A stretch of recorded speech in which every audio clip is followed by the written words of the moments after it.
শৈশবে বলা হয়েছিল এই ছেলেটা হয়তো ঠিকভাবে দৌড়াতেও পারবে না, কিন্তু দৌড়েছিলেন সরাসরি সময়কে পেছনে ফেলে। আজ তার জন্মদিন। লিওনেল আন্দ্রেস মেসি ফুটবল জগতের এক জীবন্ত কবিতা। বার্সেলোনায় আশ্রয় নিয়েছিলেন, কিন্তু দেশের জার্সিতে না পাওয়ার বেদনা ছিল নিত্যসঙ্গী। 3 বার কোপা আমেরিকার ফাইনালে হার, 2014 বিশ্বকাপে চোখের জলে বিদায়। অনেকেই বলেছিল সে শুধু ক্লাব কিংবদন্তি, দেশকে কিছু দিতে পারবে না। কিন্তু মেসি জানেন তিনি জিতবেন, জিতলেনও শেষে।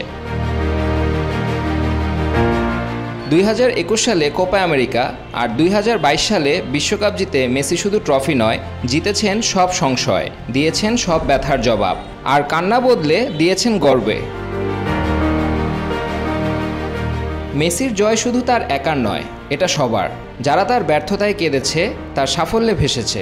তার প্রতিটি গোল ফুটবল দুনিয়ায় আসার গল্প, তার প্রতিটি ফিনিশ তার ভক্তদের জীবন বাঁচানোর সাহস।